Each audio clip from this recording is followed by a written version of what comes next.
नमस्कार, स्वागत है आपका प्रेप शॉट में। इंडियन हिस्ट्री के इस सीरीज में हम बातें कर रहे हैं मॉडर्न इंडिया यानी आधुनिक भारत के इतिहास की। आधुनिक भारत के इतिहास में मैं डिस्कस कर रहा था 18th सेंचुरी इन इंडिया। मैंने आपको बताया था कि 18th सेंचुरी इन इंडिया में इंडिया का एक अलग सिनेरियो था। तो 18th सेंचुरी इन इंडिया में जो आपकी ईस्ट इंडिया कंपनी है वो संघर्ष कर रही थी भारतीय जो रियासतें हैं उनके साथ में। ये जो अलग अलग किंगडम हैं उनके साथ में संघर्ष कर रही थी। इसी सीरीज में मैंने आपको सभी जो कॉन्फ्लिक्ट है, Anglo Maratha conflict, Anglo Sikhism conflict और मैसूर कॉन्फ्लिक्ट, इन सभी के बारे में, हैदराबाद आदि के बारे में मैंने आपको डिस्कस कर लिया है। उसी क्रम में मैंने आपको जो सिखिज्म के जो 10 गुरुज हैं उनके बारे में मैंने आपको बता दिया है। और अब हम बातें करते हैं next 18th century in India में। हम थोड़ा आगे और बढ़ते हैं। अब हम बात करते हैं ब्रिटिश ईस्ट इंडिया कंपनी जो थी उनका नेक्स्ट जो कॉन्फ्लिक्ट मैं बताऊंगा वो है नेपाल के साथ में। नेपाल एक स्टेट था उस टाइम पे, तो अंग्रेजों का उनके साथ जो है संघर्ष हुआ। तो इसमें हम बात करते हैं। अब हम आते हैं एंग्लो नेपलीज वॉर। ये स्टार्ट होता है 1 नवंबर 1814 से 4 मार्च 1816 तक। ठीक है। जो आपका एंग्लो नेपलीज वॉर है इसमें जो है 2 बेलिग्रेंट्स थे जिसको आप जानते हैं। एक तरफ ईस्ट इंडिया कंपनी और दूसरी तरफ जो है नेपाल किंगडम। ठीक है। अब क्या था कि जो ये नेपाल किंगडम है आपका, इसमें जो लीड कर रहे थे एक तरफ से थे आपके जो है नेपाल के जो उस टाइम के जो रूलर थे विक्रम शाह। कौन थे? विक्रम शाह। लिख देते हैं विक्रम शाह। ठीक है। और इनके साथ जो थे वो थे दूसरे भीमसेन थापा। दूसरे थे आपके भीमसेन थापा। तो क्या था कि ये ईस्ट इंडिया कंपनी से जो है डिफीट हो जाते हैं। क्यों हो जाते हैं? नेपाल उस टाइम का जो है जाना माना किंगडम था, लेकिन इनका जो है ना सपोर्ट किया था नेपाल के साइड में जो इंडिया में पड़ता है आपका गढ़वाल किंगडम जो है। गढ़वाल किंगडम जो है इनके सपोर्ट में था, तो इनको सपोर्ट था गढ़वाल किंगडम का।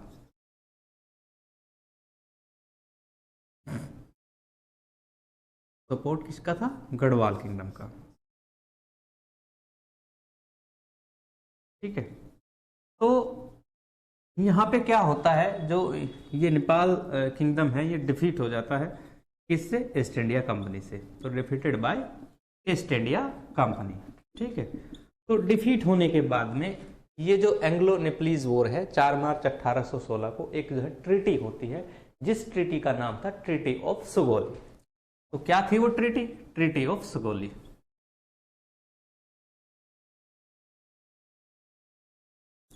तो सुगोली की संधि के साथ में ये इस युद्ध की समाप्ति हो जाती है आपकी, सुगोली की संधि। तो एग्जाम में पूछा जा सकता है कि एंग्लो नेपलीज वॉर का एंड कैसे हुआ? तो एक ट्रीटी हुई थी, ट्रीटी ऑफ सुगोली, यानी सुगोली की संधि के साथ में आपका आंग्ल नेपाल युद्ध जो है समाप्त हुआ। ठीक है। नेक्स्ट अगर हम बात करते हैं, नेक्स्ट आता है आपका एंग्लो बर्मीज वॉर। ठीक है। बर्मा जो आज का आपका म्यांमार स्टेट, म्यांमार कंट्री है, वो उसका पहले जो नाम था वो बर्मा था।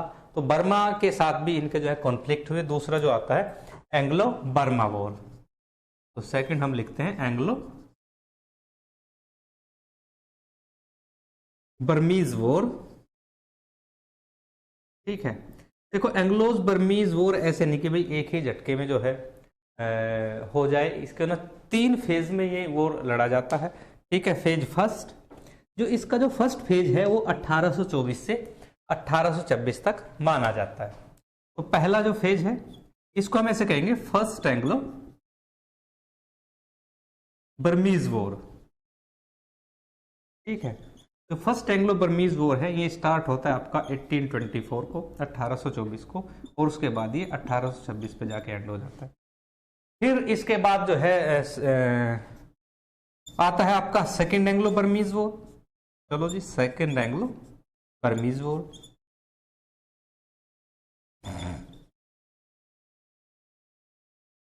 जो सेकेंड एंग्लो बर्मीज वॉर है आपका, ये दोबारा दूसरा फेज स्टार्ट होता है 1852 से 1853 में। ये सेकेंड एंग्लो बर्मीज वॉर आता है। डिटेल में मैं ज्यादा डिस्कस इसको करने की आवश्यकता है नहीं। ठीक है। तो फिर उसके बाद जो थर्ड जो होता है, थर्ड लास्ट जो होता है 1885 में होता है। ठीक है। थर्ड एंग्लो बर्मीज वॉर,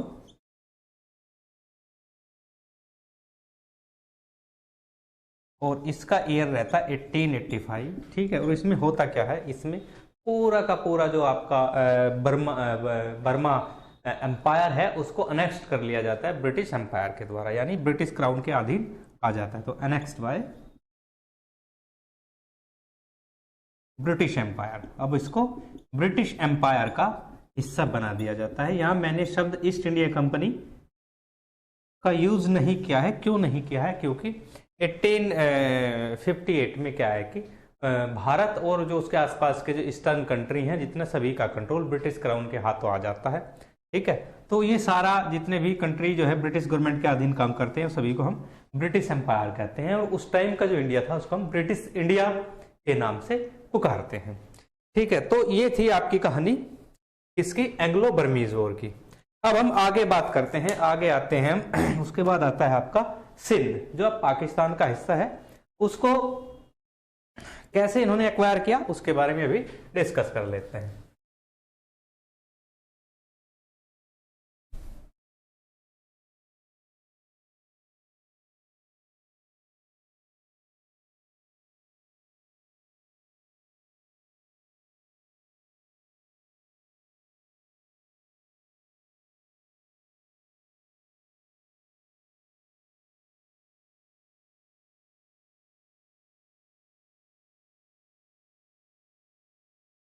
अब हम नेक्स्ट बात करते हैं सिंध की, ठीक है।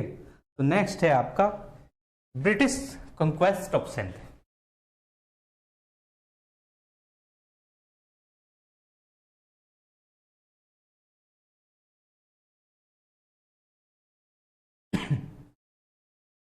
ठीक है, जो ब्रिटिश सिंध है, सिंध को जो ब्रिटेन गवर्नमेंट थी उसने जो है एक्वायर किया। तो सिंध क्या था, सिंध आज क्या है कि पाकिस्तान का एक जो है स्टेट है या प्रोविंसेस है, ठीक है। उस टाइम ही इंडिया का ही पार्ट था, क्योंकि इंडिया पहले पाकिस्तान भी इंडिया का ही पार्ट था। तो अगर हम बात करें 1843 में सिंध को क्या किया गया, अनेक्स्ट किया गया, किसके द्वारा, ब्रिटिश गवर्नमेंट के द्वारा। लेकिन अनेक्स्ट ऐसे नहीं हुआ, इसमें ना एक वॉर हुई कंक्वेस्ट करने के लिए, ठीक है। तो इसमें ना एक तरफ तो था आपका जो है ना ब्रिटिश गवर्नमेंट,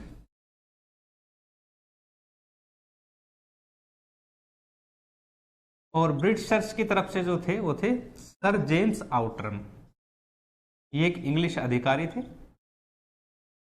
ठीक है। और इस तरफ जो थे, यहां जो ये जो सिंध था ये यहाँ के एक रूलर थे, ठीक है। तो उनके साथ जो है इनका कॉन्फ्लिक्ट स्टार्ट हुआ, जिनका नाम था मीर शेर,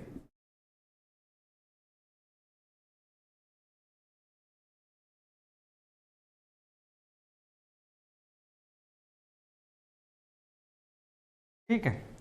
मीर शेर मोहम्मद तालपुर के नाम से थे, ठीक है। तो इधर से ये जो है लीड कर रहे थे, और इसमें क्या होते हैं, ये जो आपके शेर मोहम्मद हैं ये डिफीट हो जाते हैं, सर जेम्स आउटरम इनको क्या कर देते हैं, डिफीट कर देते हैं, ठीक है। तो डिफीट होते क्या होता है, सर जेम्स आउटरम इनसे ये डिफीट हो जाते हैं आपके, यानी हार जाते हैं, ठीक है। तो यहां पे ब्रिटिश गवर्नमेंट क्या करती है कि इसको मर्ज कर लेती है, किसमें, ब्रिटिश एम्पायर में। तो मर्ज इन ब्रिटिश एम्पायर,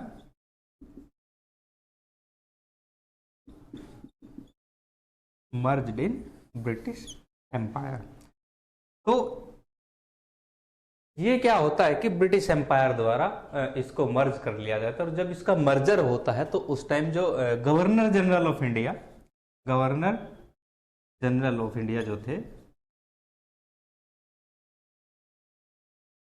वो आपके जो थे वो थे एलन बरो, ठीक है। ये भी आपको ध्यान रखना है। तो एलन बरो के टाइम पे क्या हुआ कि एलन बरो के शासनकाल में सिंध को जो है ब्रिटिश एम्पायर का हिस्सा बना लिया गया। तो ये कहानी थी आपकी जो है 18th सेंचुरी इन इंडिया की। यहाँ पे आपका 18th सेंचुरी इन इंडिया का जो चैप्टर है वो क्लोज हो जाता है, ठीक है। तो यहाँ से क्लोज होने के बाद में आगे जो नया जो मैं चैप्टर पढ़ाऊंगा उसमें मैं आपको ब्रिटिश जो थे, ब्रिटिश गवर्नमेंट का एक्सपेंशन था, उनकी पॉलिसीज, ठीक है, उनके जो इकोनॉमिकल जो रिफॉर्म्स लाए गए वो सारे, इनके बारे में हम नेक्स्ट लेक्चर में डिस्कस करेंगे। यहाँ पे 18th सेंचुरी का जो सिनेरियो था और कैसे यहाँ पे ईस्ट इंडिया कंपनी ने जो है, अब यहाँ तक आते आते ईस्ट इंडिया कंपनी का क्या है कि कंप्लीट जो आपका इंडिया है, उस टाइम का इंडिया, उस पर जो है ना कंप्लीट कंट्रोल हो जाता है।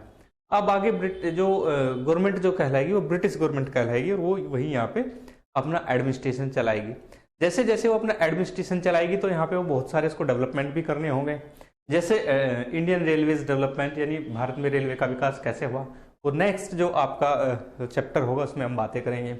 जैसे ये बहुत सारी जो है पॉलिसीज लेके आए जिसमें सब्सिडी अलायंस है, डॉक्ट्रिन ऑफ लैब्स है, तो ये सारी चीजें हम नेक्स्ट चैप्टर में डिस्कस करेंगे। ठीक है, आज के लिए इतना ही, धन्यवाद।